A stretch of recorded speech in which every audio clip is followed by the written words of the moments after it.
Olá, pessoal. Olha, nós aqui de novo na Squad Verso para falar de um tema que eu acredito que vocês vão curtir bastante. Cada semana estamos lançando um novo conteúdo dentro do mundo do Web3, mas inevitável a gente falar sobre outros temas relacionados à marketing digital, inteligência artificial, falamos puramente de blockchain também aqui, NFT, metaverso, que é o nosso tema preferido aqui também, mas hoje estou sozinho aqui na bancada, meu companheiro aqui, embora tenha uma grande convidada aqui, Xará. mas o meu outro xará aqui não tá, senão seria uma confusão incrível, porque três Rafas, né? Uhum. Ia ser complicada essa conversa, mas sem dúvida alguma, no próximo episódio ele tá aí para colaborar. Hoje a conversa vai ser de Rafa para Rafa aqui, e sem mais delongas, eu gostaria, antes só de passar a palavra aqui, apresentar a Rafa.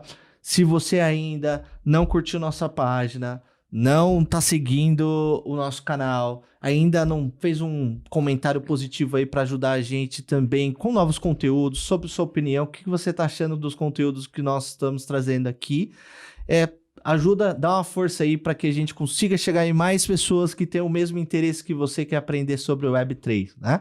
E nada melhor do que começar esse episódio com uma pessoa super especial, que é a Rafaela Guimarães, super convidada aqui para falar sobre Web3. Rafaela, a palavra é sua. Se apresenta aí. Obrigada, Rafa. Bom, super feliz de estar aqui participando do podcast. Essa semana foi uma semana intensa pra mim. Gravei um monte de podcast, que eu também tenho o meu próprio. Que legal. E é super bacana essa troca. Eu gosto muito do formato.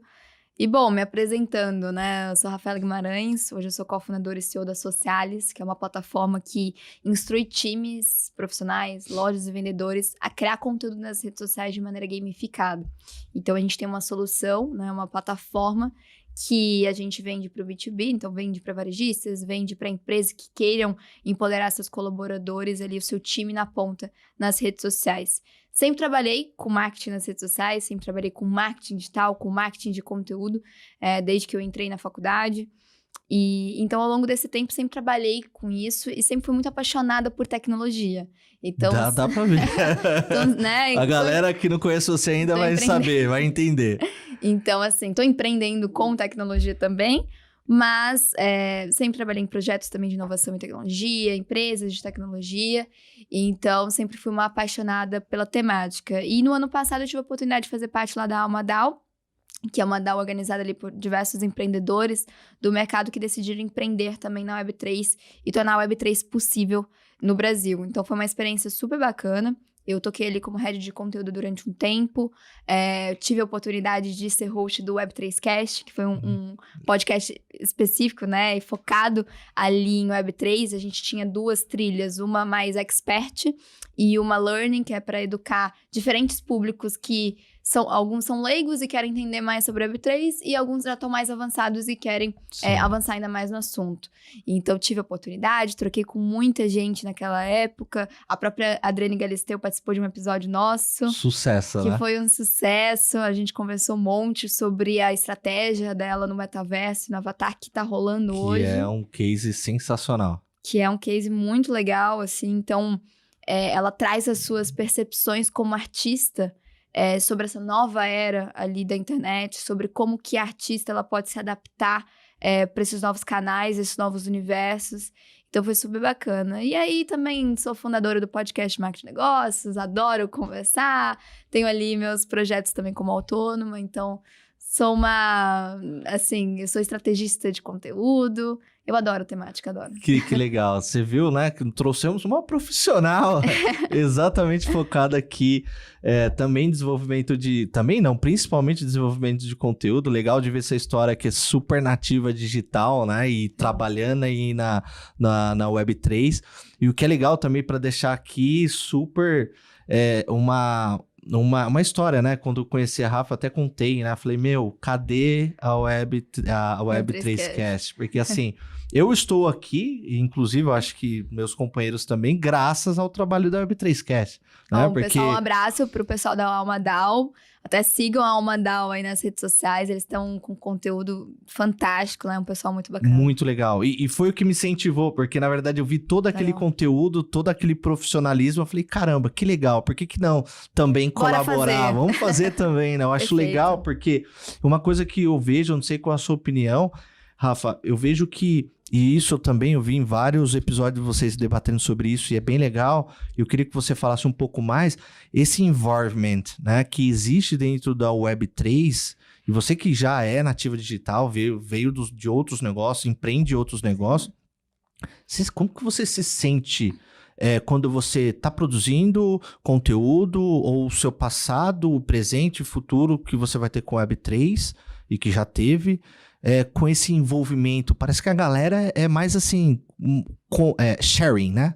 A galera gosta mais de compartilhar, de ajudar. Sim. É difícil, difícil ver um perfil de uma pessoa que tá na Web3 que não queira ajudar, né? Eu acho que isso é o principal, porque ninguém é especialista, né? Então, todas as conversas que eu tive, seja de metaverso, seja de inteligência artificial, seja da própria blockchain, é algo que a gente está construindo, é algo que a gente está descobrindo. Então, aquela pessoa que se diz muito especialista, né? Em todas as conversas, todo mundo fala, não existe especialista, porque a gente está descobrindo. E a gente só descobre trocando, conversando, entendendo, né? Então, assim, eu conversei com muitas pessoas. Uma das pessoas com que eu conversei, que eu também entrevistei essa semana, é a Cíntia Ferreira. Ela é fundadora da IVE, que também é uma organização fantástica de incentivar as mulheres a entrar na Web3. E foi isso. São mulheres que se conectaram e tiveram a curiosidade e o despertar de, por que não entender sobre isso? Por que não reunir mulheres que, por dados de mercado, já não estavam na Web3, a área de tecnologia também é uma área que precisa de mais mulheres também. Por que não unir elas e descobrirmos juntas? Então, a IVE também faz um trabalho fantástico, a Cíntia também faz um trabalho fantástico, junto com as outras mulheres, e é muito disso. Então, o ecossistema ali de Web3 muito se ajuda por conta disso. Tá todo mundo construindo junto, tá todo mundo aprendendo junto. E eu acho que isso é fantástico. Pô, que legal. E como você vê, até mesmo você como uma especialista, né? E isso eu posso falar como especialista mesmo, porque é uma estratégia bem amadurecida que é de conteúdo. Como você vê esse mundo? Até eu vou começar pelo Creator Economy, né? Legal. Depois a gente entra na questão de conteúdo. Você citou até dentro da sua apresentação alguns pontos que tem muita relação, acho que vive disso, né? Como que é esse novo mundo para você também? De pessoas cada vez mais tendo acesso a desenvolvimento de conteúdos e cada vez mais a gente num consumo, assim, imenso de tipos diferentes de conteúdo, com tipos diferentes de influenciadores, com temas, nichos. Quais são os principais desafios que você vê dentro desse mundo de Creator Economy? Olha, tem muitos. Falando de Creator Economy como um todo, né? O primeiro ponto que eu acho que é interessante abordar é que hoje todo mundo pode ser um criador de conteúdo. É muito fácil se tornar um criador de conteúdo hoje.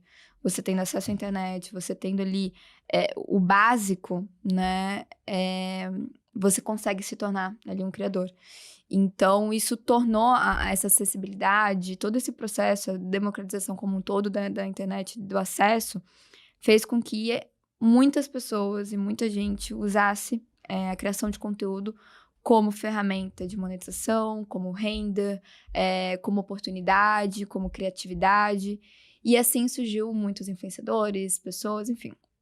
Acho que tem um movimento que acontece há um tempo.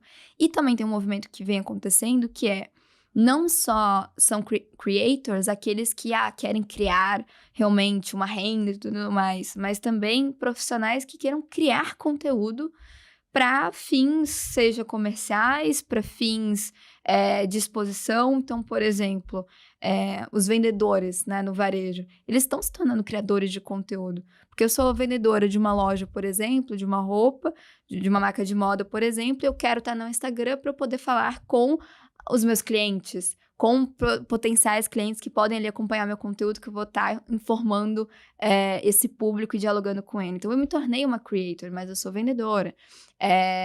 Colaboradores, né, de empresas. Então, a gente vem falando muito sobre employer branding, mas também os colaboradores estão se tornando creators das próprias marcas. Muito. Então, você vê uma movimentação não só acontecendo do público externo, digamos assim, mas do público interno também dessas marcas. Então, e é por isso que a gente criou a Socialis olhando muito para esse movimento e como que a nossa plataforma ela pode ajudar nessa gestão e nesse incentivo. Então, quando eu falo creator, eu não penso só naquele, para virar influencer e tudo mais, mas sim você vira um criador de conteúdo. Seja você um colaborador, um executivo, que muitos C-levels estão trabalhando a sua criação de conteúdo no LinkedIn como um todo. Tipo o João. Tipo o João do Mac. Total. E aí, quando a gente olha para a Web3, isso vem acontecendo, né? Empreendedores que estão criando soluções, eles precisam educar o seu público e educar ali as empresas com quem ele quer se relacionar sobre a temática. Então, ele vira um criador, porque ele está lá todos os dias postando no LinkedIn, todos os dias postando no Instagram, educando o seu público. Vem se criando muito também creators da própria Web3. Então, eu acho que o Creator Economy vai muito além, né, como um todo. Quando a gente olha para profissionais que querem seguir a carreira de creator, né, criador de conteúdo como um todo, aí são alguns desafios, né? Eu tive a oportunidade de conversar essa semana com o Thales Moura, que ele é Head de Creators da Fúria. E antes ele era Head de Creators do LinkedIn. E ele contou para mim, eu joguei essa pergunta para ele, assim, e aí, quais são os desafios? Como que você vê? E ele falou que tem 2 etapas, assim, que eu acho que é muito interessante a gente ver. A primeira etapa é a criação de conteúdo por si só, né? Então, você precisa, para você se tornar creator, você tem que ter uma constância na rede social, você tem que ter um conteúdo, a sua identidade, a sua autenticidade. Depois, quando você cria a sua audiência, você tem ali a constância do conteúdo, tem um outro passo, que é como você vai monetizar, como que você vai criar produto, como que você vai realmente viver disso. E aí é um outro cenário. Que é um cenário que envolve maturidade, envolve negócio, envolve conhecimento. E para muitos creators, essa parte é um desafio. Então, a gente dividiu essas 2 etapas. Então, eu vejo, assim, que tem a questão da criação de conteúdo, por si só, que já é um desafio também, né? Manter ali. E também tem a visualização como modelo de negócio, que também é outro desafio, né? É porque a gente acaba vendo, né? E até... rolou uma pesquisa, né? Eu não lembro qual que era o instituto de pesquisa, não sei se era a Nielsen, era a Kantar, que pegou um grupo de crianças para entender qual era o tipo de profissão que ela gostaria de ter no futuro. E deu que gostaria de ser influenciador, né? Digital, né? Só que o que é mais interessante, não só as crianças, mas grande parte da população hoje, quando pensa em criadores de conteúdos, ele pensa naquela pessoa que pega o celular, tipo o Whindersson, quando começou, e começa a gravar espontaneamente, não tem nenhum tipo de gestão, de roteiro, que é blogueiro, que não entende, beleza, quais são os temas que eu vou trazer ali, né? Acha que o conteúdo só tá na parte espontânea, né? Mas tem muito trabalho aí por detrás, né? Tem uma estrutura, tem a questão de ferramentas, etc. Tem estratégia da estrutura, tem modelo de negócio, tem gente por trás. Então, cada vez mais... E assim, esse creator normalmente começa sozinho. E aí, ele começa ali pela sua estrutura enxuta. E aí, vai crescendo. E, normalmente, existem organizações como, por exemplo, a Fúria, que vão atrás desses creators para você criar projetos em conjunto. Eu acho que tem muitas organizações hoje que estão olhando para creators para trazer junto para a marca e não só fazer um job específico, pronto, deu, acabou. Acontece isso no mercado, mas acontece muito projetos em conjunto, que eu acho que é muito interessante, esse investimento no creator. E também existem plataformas que empoderam esses creators de qualquer lugar. Então, né, tem, por exemplo, a plataforma Brand Lovers, né, que conecta ali creators com marcas para fazer ativações. Eu acho que Squid também seria? A Squid também, Spark, tem várias, assim, que acabam tendo essa ferramenta para conectar, né, conectar os creators com as marcas para ali ativações de campanhas, enfim.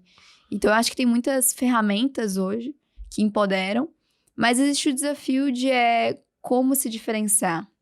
como ser autêntico, né? Então, eu acho que essas são palavrinhas ali importantes. E em conversa até com o time do TikTok, por exemplo, eles falam muito sobre isso, a importância de você ser autêntico. E o TikTok hoje está bombando, muitos creators estão surgindo de lá, e muitos creators estão indo pra lá também, né? Tá invasão assim grande, né? Que estavam ali no Instagram, vamos pro TikTok também pra explorar esse canal, e muitos surgindo sem querer ali no TikTok. Então, essa autenticidade, ela é muito importante. E um outro ponto importante agora, olhando para as marcas como um todo, né? As marcas estavam tão acostumadas a fazer altas produções, altas campanhas, e aí quando entra no TikTok, por exemplo, ela tem que fazer um meme, por exemplo, com seus colaboradores. Os colaboradores estão se tornando creators. Então, você entra lá no... E até no TikTok, vira e volta, você vê uma pessoa dentro de uma loja produzindo conteúdo espontâneo, né? Total. Então, assim, tem muito esse comportamento, sabe? E aí, quais são os principais? Porque, pô, é bem legal ver até esse outro lado, que é o lado da cozinha mesmo, né? De quem tá ali produzindo conteúdo, né? De que tá ali vendo o dia a dia e também vai ser bem legal você compartilhando aqui com a gente. Quais são os principais desafios, até mesmo porque grande parte, por exemplo, de marcas... Não vou falar grande parte, mas tem uma boa parte de algumas marcas que não veem o conteúdo como uma maneira de fazer uma estratégia a longo prazo, mas acredita muito naquele trabalho de shot, né? De publicidade, né? Eu coloco, já tem um retorno, etc. Como que você vê esse desafio, né? Você chegando numa marca e falando, esse trabalho que a gente tem orquestrado com todo esse trabalho estratégico de posicionamento, ele muitas vezes, grande parte das vezes, ele não vem do dia pra noite. O que você vê? Você vê muito isso ainda no mercado? A galera querendo... Total. Eu acho que, na verdade, tem que ter os dois, eu acho. Porque, assim, qualquer estratégia, você vai ter estratégia de longo prazo, curto prazo, médio prazo. Então, assim, você vai ter estratégia que, cara, a gente precisa vender amanhã, se você é B2C, por exemplo, amanhã X produtos e tal. Você vai fazer um shot ali para você poder alcançar, mas ao mesmo tempo você tem que adotar a estratégia de longo prazo. Exato. Então, assim, você tem que apostar nos dois, né? E eu vejo assim, por exemplo, quando você constrói essa comunidade, seja você construir uma comunidade de colaboradores internos ou seu time de lojas e vendedores para transformar eles em bons creators, isso é uma aposta de médio e longo prazo, porque você está construindo, até curto também, mas assim, você está construindo uma comunidade que vai estar constante na rede social de forma orgânica. Então, você vai transformar os seus profissionais em creators. E isso é algo que envolve capacitação, envolve eles aprenderem, envolve vocês acompanharem. Então, isso é um ponto super bacana que vai ter esse resultado. E aí, você tem também projetos que a marca, ela olha para o creator e fala, cara, esse aqui tem potencial, mas ele não está pronto. Ou, esse aqui, juntando com esse, pode formar um projeto legal. Então, né, como eu mencionei, o Thales mencionou isso lá no podcast, falou como a Fúria olha para os potenciais creators. Eles não olham para as métricas. Eles olham para a autenticidade da pessoa, o que, né, enfim, aquele creator pode agregar como um todo. Então, assim, tem marcas e marcas. Tem marcas que vão olhar só no shot mesmo. Tem marcas que já estão adotando essa visão até mais de longo prazo. Eu acho que acaba tendo os dois, depende do momento da marca também. Mas, assim, o principal é você ter um interesse genuíno, sabe? Então, você ter ali esse interesse de construir realmente algo com aquele creator e com aquela comunidade, principalmente. Muito, muito bom. Até mesmo, eu falo isso porque grande parte, hoje, vendo pelo mundo do e-commerce, né? Que é onde eu consigo permear mais hoje na minha carreira, né? Grande parte da minha carreira, com marcas multinacionais que, por longo prazo, investiram muito em mídia, propriamente dito, justamente porque tinha algum canal de vendas ali relacionado. Só que chega uma hora que bate no topo, né? Fala, e agora? Eu cheguei num platô no qual já alcancei meu universo total para um tipo de produto específico, preciso desenvolver conteúdo. Então, tipo, ele vai no inverso, né? Ao invés de criar toda uma consistência desde o início, de Sim. produzir conteúdo, que você falou, as duas coisas têm que andar em conjunto, né? O rápido e o consistente, né? Você tem que ter Sim. uma consistência, tem que ter um período ali de produção de conteúdo, né? Sim. Mas tem um número de marcas aí que chegou hoje no momento que falou assim, putz, e agora? Meu e-commerce e as vendas estão começando a cair porque... Cara, tem outras empresas, tipo uma Fúria da vida, que chega num modelo no qual eu crio relevância para minha marca e indiretamente eu vendo mais. Porque eu tô usando uma outra performance que é através de conteúdo, né? Sim. E as pessoas estão se conectando com pessoas. Por exemplo, no universo gamer, você tem uma comunidade muito apaixonada. Então, assim, cultura pop também tem uma comunidade muito forte. Acho que estão sendo criadas comunidades em volta de creators, em volta de streamers, em volta até de marcas, obviamente, mas assim, é você entender essas comunidades, sabe? Então, a estratégia, a gente tá falando de estratégia de conteúdo, mas a estratégia de comunidades é um ponto muito bacana. E comunidades tem muito a ver com a Web3. Porque a Web3, um dos pilares é justamente isso, essa parte das próprias comunidades de Web3, essa troca que a gente estava falando no início.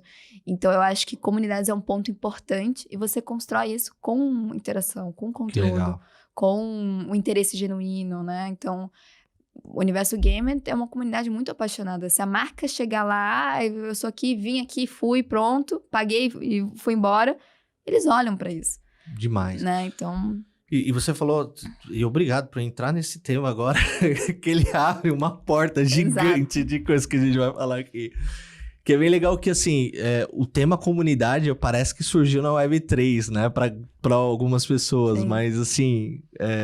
Que na inteligência artificial surgiu agora. Que inteligência artificial também surgiu agora e metaverso morreu, nunca mais vai existir. NFT só foi uma modinha e depois não vai voltar mais. Todas essas coisas, né? Todas essas falácias. Essas falácias, né? E aí... Como que você vê esse processo agora, né? Entrando até no mundo Web 2.5, se a gente pode considerar como Web 2.5, tá? Estratégia de comunidade, né? Ele é um ponto ali muito crucial dentro dessa estratégia de você também trabalhar outras estratégias que estão entrando em inovações no Web3, que depende da formação da comunidade, né? Como que você vê essa evolução da estratégia de comunidade e o que você acha importante para uma empresa que, tipo, tá começando agora? Não interessa se é o Zé da padaria ou se é uma multinacional, que eu acho importante isso, para começar a trabalhar a comunidade. Eu acho que comunidade, ela sempre vai existir. Nós somos humanos e a comunidade precisa se relacionar há muitos anos, né? Então, à medida que vai surgindo novas tecnologias, inovações, nova era da internet, 5, 6, 7, 8, vão existir comunidades. Agora, essas estruturas, o meio, como é que vão ser as interações, aí é que surgem ali novidades em relação a isso. Então, hoje a gente fala muito de comunidades que envolvem a marca, e daí a gente tem canais que trabalham isso, que fornecem essas interações. Então, se a gente olha para a Web3, as principais comunidades ficam ali no Discord, por exemplo. Então, ali tem muitas comunidades super importantes que estão desenvolvendo trabalhos incríveis na Web3. Se a gente vai um pouco para a Web2, pessoal que não está tão envolvido no Web3 ou no universo gamer, por exemplo, não estão no Discord. Estão em outras plataformas, mas que existem comunidades muito fortes lá. Muito. E eu acho que tipo um Twitter da vida.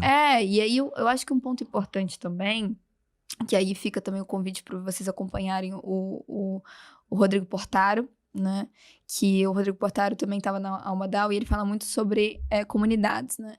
E eu estava trocando com ele falando sobre isso, e eu acho que o conceito de comunidade, ele envolve muito essa troca. Então, eu sei o meu papel e a marca sabe o papel dela, e existe essa troca mútua, né? Não é só criar um grupo no Telegram onde só a marca envia novidades e pronto, temos uma comunidade. Todo mundo odeia o Chris, né? Tipo assim, não é isso, sabe? Então, eu acho que também o conceito de comunidade, você, né, junta pessoas com o mesmo objetivo, com interesses, enfim. Então, isso sempre vai existir, porque nós somos humanos e sempre vamos ter isso. E a gente gosta de se relacionar com pessoas que têm o mesmo tipo de ideia, e aí você, e daí você vê comunidade da cultura pop, né, muito forte, a cultura... E assim, vão sendo criadas diferentes comunidades e até nichadas mesmo, né? Então, o TikTok também vem dando atenção muito para isso. Então, comunidades sendo criadas que acompanham um certo conteúdo específico, mas bem específico, sabe? Então, eu acho que isso vai continuar. O que vai mudar é mais o como e os meios, né? E eu acho que as marcas vão precisar cada vez mais olhar para isso, porque você cria ali uma fidelização, você cria uma troca, você cria um feedback contínuo da sua marca. Então, se essa comunidade gosta da sua marca ou do seu produto, ela vai estar sempre querendo melhorar o seu produto. Vai estar querendo sempre melhorar a sua marca, conversar, chamar mais pessoas. Então, eu acho que isso é muito importante. Não, legal. Bom que você falou que a marca, ela se transforma em um humano, né? Ele se transforma numa figura que tem uma comunicação ali constante, trabalha uma afinidade ali do público. E como você vê, principalmente agora entrando no mundo do Web3, né? A gente tem um processo de digitalização, por exemplo, no metaverso, em uma imersão cada vez mais forte. E quais são os fatores ali para você que é importante dentro do Web3 que vai fortalecer ainda mais essa comunidade? Uma das coisas que você falou que é o game, né? O game é um fator hoje, né? Que você cria um grupo, todo mundo tá ali para jogar. Você falou uma coisa bem legal também, a Socialis tem isso, até o processo de gamificação para tudo que você leva hoje, o processo de gamificação, ele também traz essa força de grupo. Mas o Web3, que mais que você vê? Tipo, NFT, por exemplo, Olha, nas nossas conversas que a gente teve, na própria Alma, muitos executivos, empreendedores, está sendo criada muita coisa, né? Então, os próprios NFTs são meios de você criar comunidades e assim, dar acesso exclusivo e formação de comunidades, né? Então, quando os NFTs lá surgiram e tiveram hype, todo mundo achou que não, que é para coleção apenas. Não, são meios também, né? Atrelados a benefícios, onde uma comunidade já existente ou uma nova comunidade pode ser formada a partir dessa interação. De qualquer forma, eu acho que depende muito do projeto de Web3 que vai ser criado e do público, né? Porque, assim, nem todo projeto de Web3 é o público mega engajado, é o público gamer, é o público que já tá na Web3. Não, às vezes é um público que precisa entrar na Web3. Ou que, cara, não precisa saber sobre blockchain, mas quer utilizar, né? Então, tem várias soluções para isso.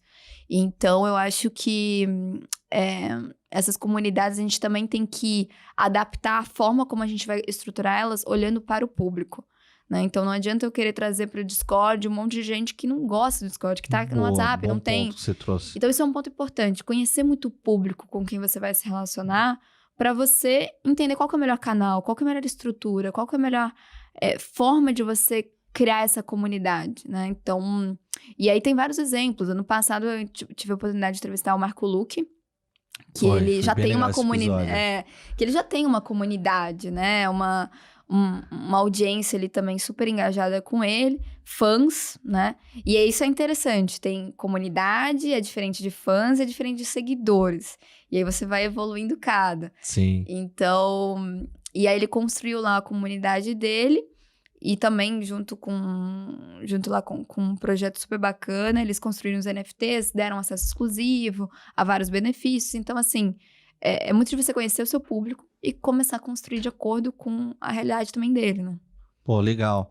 Esse do Marco Luque foi bem legal também, o episódio que ele também, tanto de lá, como também eu vi na 89, na Crypto9, ele participou também com um artista que desenvolvia as NFTs dele. Sim. E aí o processo de convencimento é muito legal, né? Que ele fala, pô, tive que aprender, né? Antes de entrar dentro desse mundo, teve outro artista também que eu não tô lembrando aqui, O Bob Burnquist também deu o depoimento dele na 89 também, que foi bem legal também o capítulo. Que assim, cara, fiquei 2 meses, 1 ano, tipo, estudando o que tá rolando, né? Justamente porque você citou até no início, né? Eu queria falar um pouco mais sobre isso, sobre o case da Adriane Galisteu, você citou agora também. Uhum. Outro grande case também do Marco Luque. Como que você vê essa transformação, né? Hoje, cada vez mais nós vemos artistas, né, que estão entrando dentro desse mundo, que estão se profissionalizando para criar também um novo modelo de monetização, né? Sim.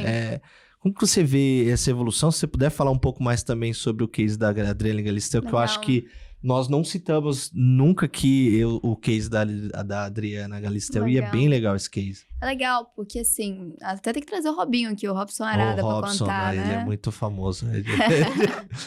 Ele a gente chega lá. Ele é fera. Ele é muito bom mesmo. Então, no ano passado, foi em julho, se não me engano, a gente fez um episódio falando sobre metaverso, onde estava eu, Robson Arada, que hoje é CMO do mercado Bitcoin, a Adriane Galisteu e o Luiz Pacete, editor de tecnologia da Forbes, do MMA, como um todo. E aí a temática foi metaverso porque a Adriane estava querendo construir o seu avatar, né? Então ela estava num projeto junto com o Robson também, então estava construindo. Então ali foi um papo sobre ideias, sobre realidade, sobre o que já vem acontecendo. O metaverso não é algo novo, é algo que já vem acontecendo. Em diversos segmentos já vem acontecendo de diversas formas. Então, né, plataformas petrolíferas, por exemplo, o metaverso já existe há um bom tempo lá, no entretenimento. E aí, a Adriane trouxe a sua visão de como que o metaverso poderia auxiliar artistas, né? Nas suas parcerias, na construção de uma outra identidade, nas próprias estratégias, assim, de comunicação como um todo. E até como uma renda também, que pode ser aberto. E aí, na época também, a gente já tinha alguns avatares que estavam sendo criados, a própria Sabrina Sato tinha criado também. Então, ali naquela conversa, a gente trocou muito sobre por quê, né? Como que poderia auxiliar como um todo. Então, assim, foi super bacana. Até convido todos a assistirem essa conversa. Entra lá. Putz, esse vídeo é legal. É muito bacana. 4º, 5º episódio, talvez. Eu acho foi que bem no início, foi não primeiro. Foi o primeiro. A gente estreou com Eu lembro Adriane que foi Galisteu. bem no início mesmo. Foi o primeiro. E aí, depois de um tempo, ela criou, né, a avatar dela. E tá lá, tá fazendo uma parceria junto com o mercado Bitcoin. Então, assim, ela deu vida e utilidade ali para aquele avatar, sabe? Eu acho que isso é muito importante. A construção de uma narrativa, ter uma utilidade ou... Não, eu fiz o avatar só pra estar bonito, né? E um ponto importante, avatar é diferente de metaverso, né? Então, assim... Mas, o que foi criado ali... Boca Rosa é um bom case para falar que isso, né, exato, reforça também. Exato, é diferente, né? Avatar sempre existiu, né? Você tem a Ludo, Magalu, você tem diversos outros... Os próprios varejistas sempre utilizaram avatares. E... Que vem do persona, né? Da persona. Da estratégia de persona, né? Bem legal. E aí... Mas ela vem adotando também diversas outras estratégias, e aí, né, enfim... Então, assim, eu acho que é um case muito legal que foi feito. Eu acho que a construção de avatares foi um boom que aconteceu no ano passado e poucos souberam trabalhar. Eu acho que poucos souberam construir uma real narrativa e uma real estratégia para continuar a longo prazo. Muitos acabaram criando só para criar, entrar no hype e, na verdade, não é sobre isso, né? Então, acho que isso é um ponto importante. Rafa, e aí me conta...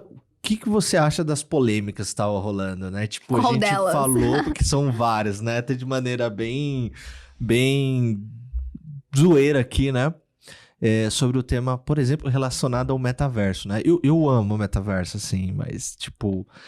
Eu tentei no passado me especializar em coisas que o metaverso utiliza, né? 3D, eu amo 3D. Minha formação é design, então, tipo, é muito difícil ficar longe desse mundo e não gostar do que nós acreditamos que vai ser o metaverso, né? Sim. E só que, do nada, quando a Meta anunciou o corte, né, da equipe... choveu mensagem no meu celular falando, porra, eu falei pra você que isso daí era modinha.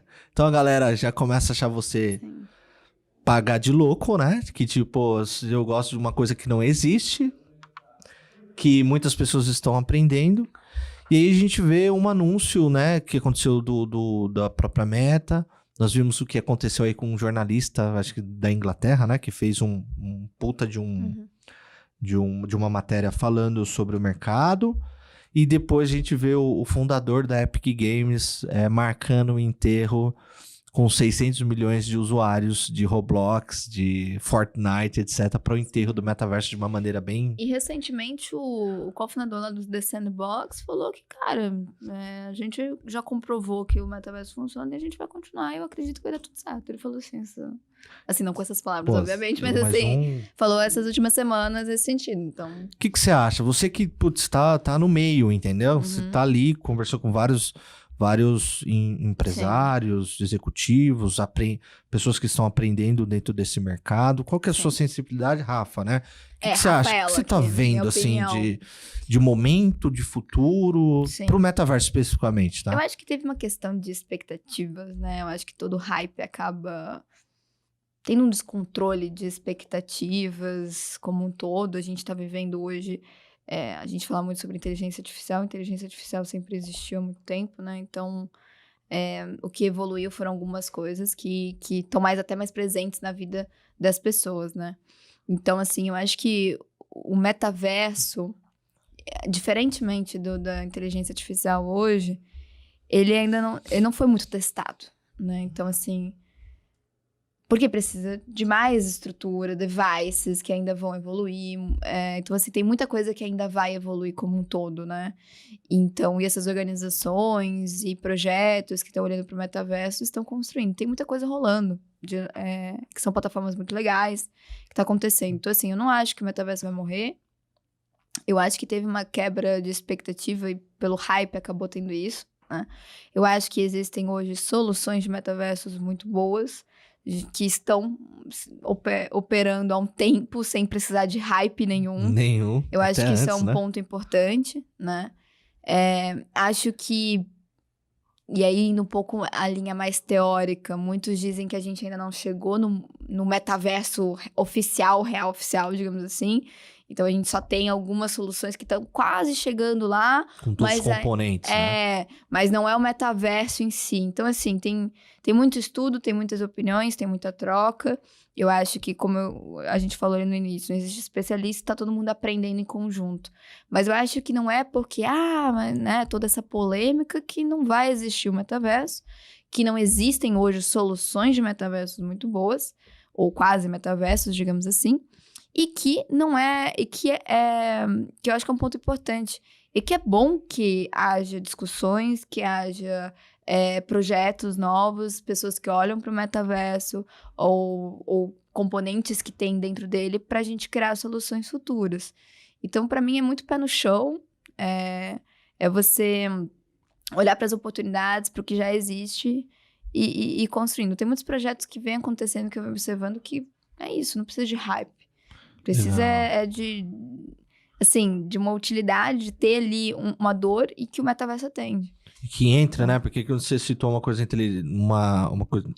inteligente e também muito legal, que é que a gente tem falado bastante nos capítulos anteriores, quando a gente traz algum especialista de inteligência artificial, né? De aplicar a inteligência artificial na prática para melhorar a eficiência, né? E um dos temas que a gente conversou bastante até desmistificando, né, não desmistificando, mas até trazendo alguns pontos positivos que fizeram com que a inteligência artificial fosse descoberta, né, que todo mundo fala que foi descoberta agora, né, justamente por esse ponto que você trouxe, né, que é ter acessibilidade, chegar até a ponta final, né? Um usuário lá, tipo... Sim, e tem muito o que evoluir ainda. Muito. Assim, eu vou ficar com medo quando minha mãe pegar o chat GPT e fazer alguma coisa, que aí eu vou falar, porra, agora o negócio chegou na camada, ainda ela não fez.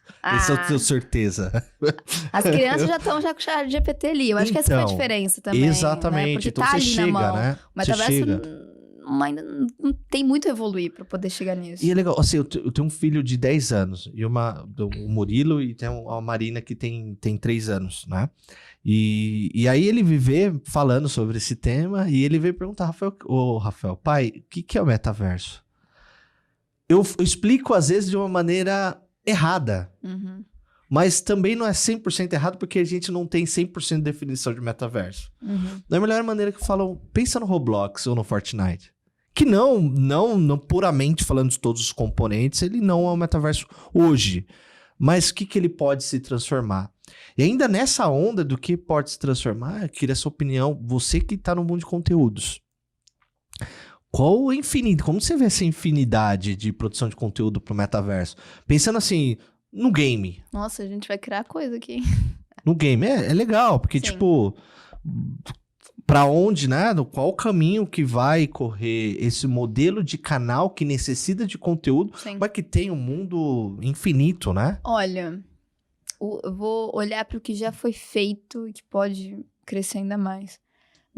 No ano passado, teve muitas ativações de marcas em Roblox, muitos projetos que eu acho que são um ponto importante. O próprio Favela X do Edu Lira fez um projeto super Muito bacana legal. dentro lá do Roblox, que tinha um apelo social muito forte também. Então, assim, eu acho que tem alguns pontos que ele não vai mudar, eu acho, que é construção de narrativa. Sempre vai existir. Independente do canal. Eu acho que autenticidade também.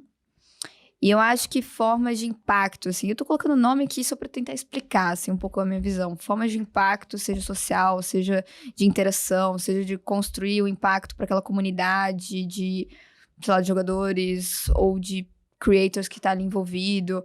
Eu acho que precisa ir além de uma ativação, sabe? Eu acho que uma ativação, ela morre muito fácil. Ela precisa dar sentido àquilo.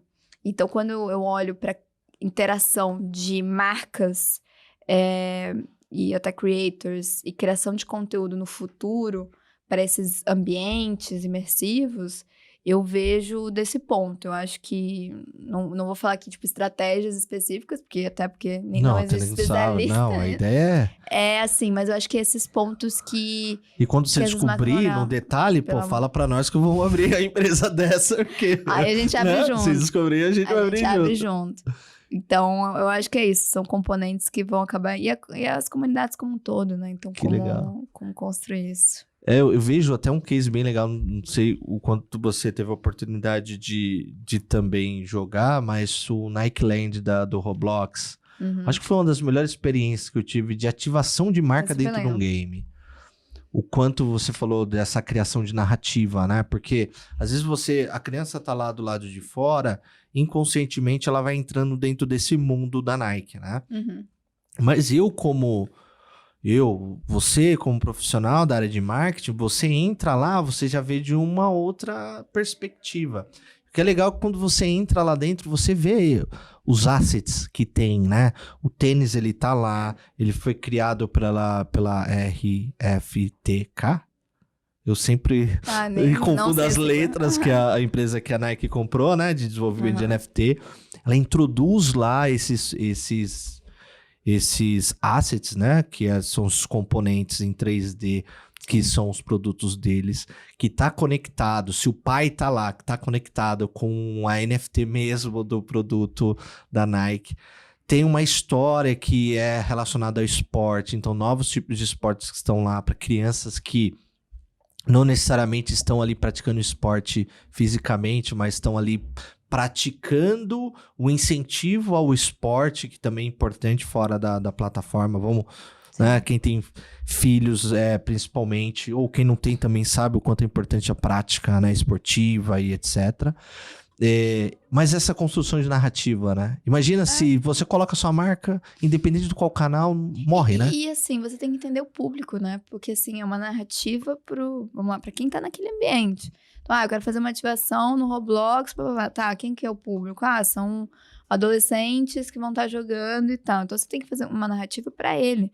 E não só pensando na ativação de mídia publicitária de, minha marca esteve no Roblox e blá. Não, que criar... funciona também, né? Funciona, mas aí é um outro público. Daí, no caso, ele tá olhando pro outro público. Então, que é o público de executivos, parceiros, clientes, que vão olhar pra marca e vão achar, né, vão ter esse impacto ali de grandeza e ativação daquela marca, mas também como que vai ser essa experiência para quem vai estar lá, né? Então, acho que tem um pouco disso. Que legal, que legal. A gente falou de metaverso, falou de Web3 até como, né? Como um mundo ainda que a gente tem muito a explorar, mas o que legal que... E até essa perspectiva, a gente não tinha nenhum dos episódios trazido o conteúdo como a estratégia de conteúdo, como coração de toda uma conversa ou uma estratégia que está em volta, né? E é o mais legal falar de conteúdo para o Web3, não de Web3 para conteúdo, que você falou, num dos casos que você trouxe aí, muitas das pessoas, elas pensam em como fazer, mas não pensam o que o cliente quer, né? Em todo momento que a gente fala aqui, você traz. Mas qual que é realmente ali público, né? O foco, né? Como que você tem alguma dica, assim? Tipo, você vai trabalhar num job novo, né? Quais são os pontos, assim, que você se preocupa para entender aquele público, né? O que é importante para você? Porque sempre a gente tá falando de uma construção de uma persona, ou de um perfil, de um usuário, de um histórico, de uma comunidade, de um ponto de partida. O que você acha importante quando você começa um job para desenvolver conteúdo para um público? Qual o segredo, assim? Eu acho que primeiro não é... Pode parecer simples, mas não é. Você tem hoje... A jornada de compra, ela não é linear e você tem muita informação nessa jornada de compra, né? Ela é uma jornada complexa. Então, não basta você fazer uma persona e pronto, é isso. Você tem que validar ela constantemente, você tem que usar dados para você entender o seu público, você tem que arriscar, às vezes, para testar, fazer testes também em relação a isso.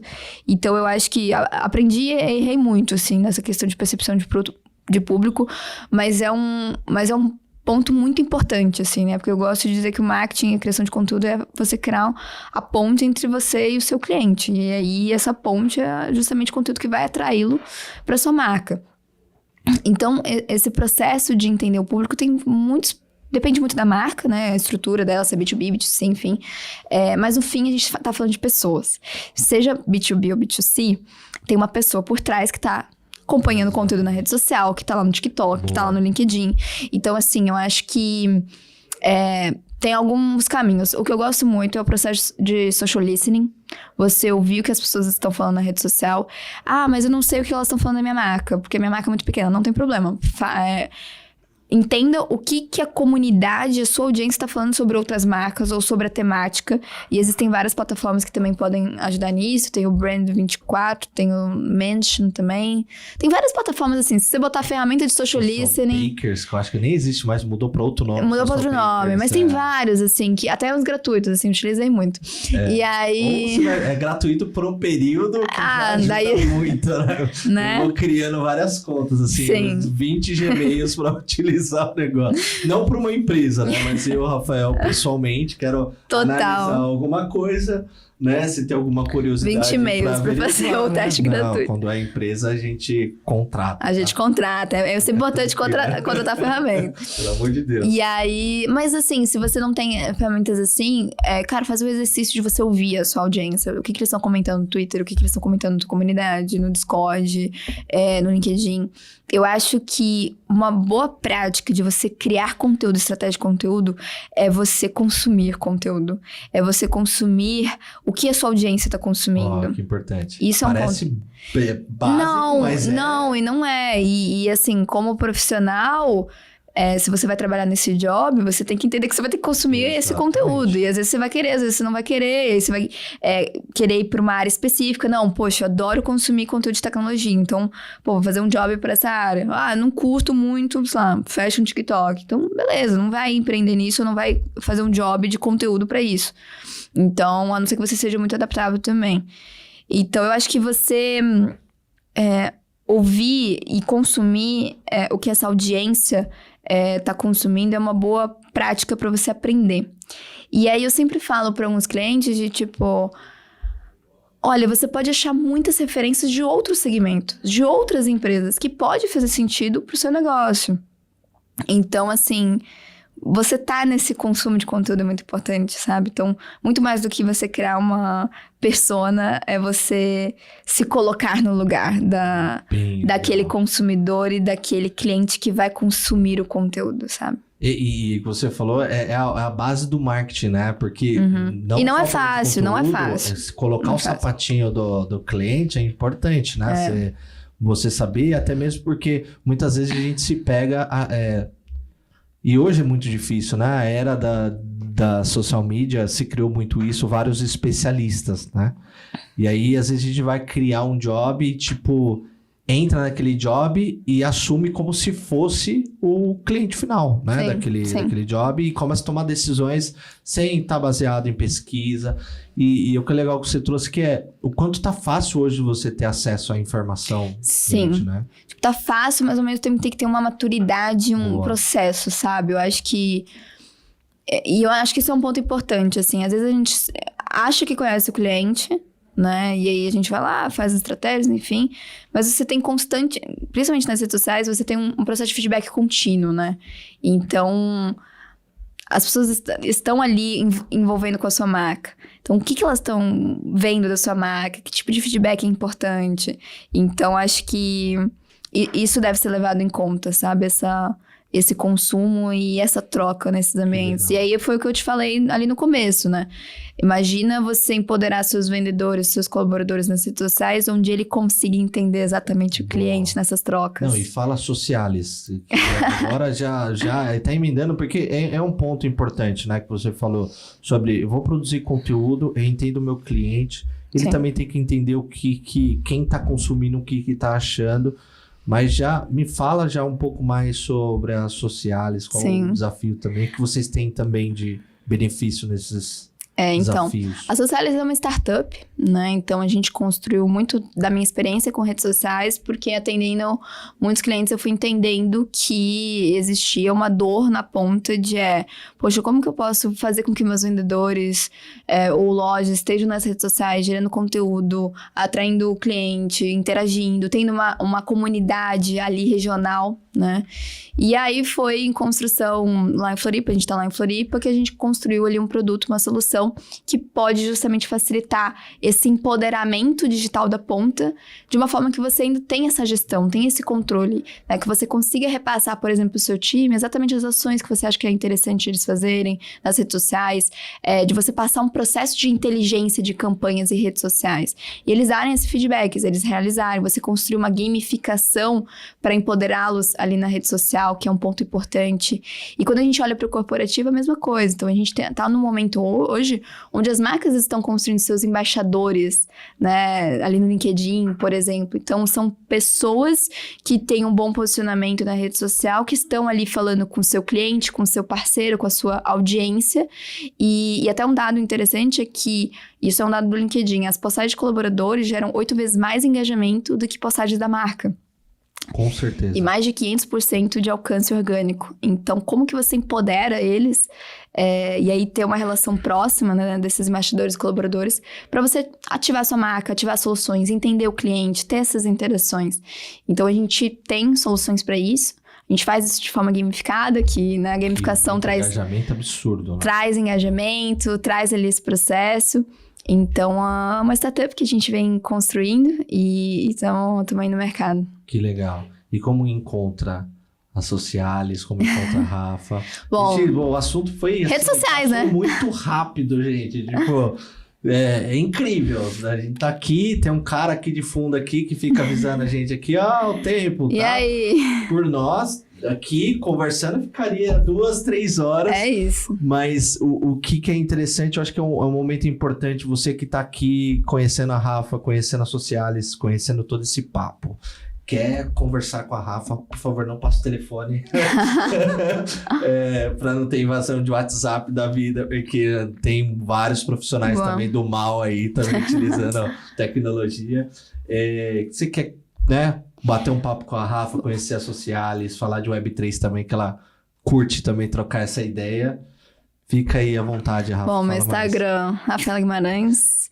TikTok, tô indo pra lá, gente. Tá indo? Juro que vai dar certo. Vai. LinkedIn também tô ativa. A Socialis também tem LinkedIn, Instagram, a gente tem o nosso site também. Vocês podem conversar diretamente comigo, o que vocês precisarem, seja estratégia de conteúdo, trocar ideias, conversar sobre soluções da Socialis também.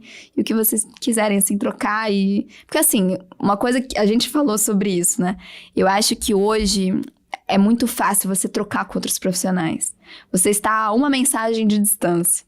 Exato. Então, eu acho que se você quer conversar, quer trocar uma ideia, você está a uma mensagem de distância, a gente marca e a gente conversa. Ou um evento, né? Porque eu Também tem isso. Olhando assim, eu falei, ela é famosa. Agora eu não lembro. Famosa! Eu lembrava do seu rosto, só que eu lembrava quem era. Depois eu fui ver, o conteúdo que você produziu, conecta com outra pessoa, que vai ter interesse no produto, no serviço, etc. Isso gera conexão, galera. E Rafa, pensando até na galera que tá aqui, né, assistindo a gente, tipo, vejo que tem muita gente que tá começando a empreender, quer empreender, seja ela mulheres que olham você como uma referência, né, você citou até o trabalho da Ive, né, que a gente recebeu também bastante a galera da Cora, que tem um projeto bacana também. Mas o que você puder dar aqui de dica? Tipo, tô começando aqui, principais desafios. Sim. O que você pode falar pra essa... Acho que um ponto importante é que eu também tô começando a empreender, né? Então, eu ainda não cheguei no sucesso e falei assim, e aí, galera, ó, não sei... Mas cada dia no Brasil, cada dia é um desafio. É um ano. É um ano. Então, eu também tô nesse desafio de empreender, de construir empresa, de vender, de ir atrás. Então, eu acho que a primeira dica que eu dou, que sempre me ajudou, seja empreendendo, seja na construção de projetos, seja em jobs, é você saber fazer networking, é você saber conversar com as pessoas e querer trocar com as pessoas. Isso sempre me fez muito bem na minha jornada. Eu acho que não só como troca de dúvidas e desafios, como também estratégias, né? Você ter um bom networking te ativa, te ajuda a chegar talvez num contato, te ajuda como marca pessoal. Eu acho que isso é um ponto importante. Você investir na sua marca pessoal, não é você fazer só propaganda de si mesmo, sem nenhum fim. Não, é você trabalhar a sua ativação como personalidade, né? Então, eu acho que isso é um ponto importante, sempre me ajudou muito a alcançar novos desafios e novos patamares na minha jornada, e, né, outros jobs também. Eu acho que entender muito a forma como você trabalha é importante, como que você gosta de trabalhar. Eu acho que hoje no empreendedorismo você tem muito caga-regra, né?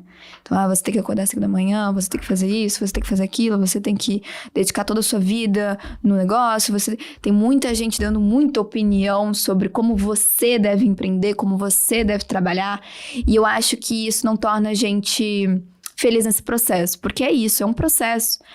Quando chegar o objetivo, vai ser feliz, ok, mas bora continuar. Então, assim, você tem que se apaixonar pelo processo e gostar do processo, sabe? E é um processo desafiador. Muito desafiador. Muito. Então, eu acho que tem isso, assim, então você entender como que você trabalha, como que você gosta, para tornar esse processo o menos impactante, né? Doloroso possível, que é o empreendedorismo. Então, assim, pra mim é muito isso. E tem vários outros pontos, mas aí fica o convite pra vocês interagirem comigo e daí a gente faz uma troca. Né? Mais específica, né? E fica o convite também do meu podcast. Por o Marketing favor, e Negócio. A gente gravou essa semana aqui em São Paulo pela primeira vez presencialmente, né? Fazia tudo online na pandemia e conversei com pessoas riquíssimas também. Que legal. Fica o convite também do pessoal de acompanhar. Tá fritando aí, né? Tô Tô aqui no podcast. A gente tava até com medo aqui, brincando de trocar o nome do podcast. Eu também já tava até trocando o próprio que eu gravo aqui, porque é loucura, né? Mas legal, Rafa. Obrigado por ter participado aqui conosco, compartilhado. Foi super legal, a gente aprendeu bastante. E você que chegou até aqui, muito obrigado por estar acompanhando nosso conteúdo. E repito, né? Se ainda não segue, dá um follow aí, curte, comente, compartilhe, porque com certeza terão outras pessoas também que querem aprender um pouco mais sobre esse mundo Web3, sobre conteúdo, sobre marketing digital, inteligência artificial. A gente fala de tudo aqui que é importante para os novos empreendedores aí, do 2.5 para 3.0. E 4.0 e 5, e a gente vai evoluindo. O que importa é ter essa troca, né? Como você bem disse, Rafa. Obrigado, pessoal. Obrigado, Rafa. Obrigada, Rafa, pelo convite. Obrigado, pessoal. E contei comigo. Até a próxima. Valeu. Tchau, tchau.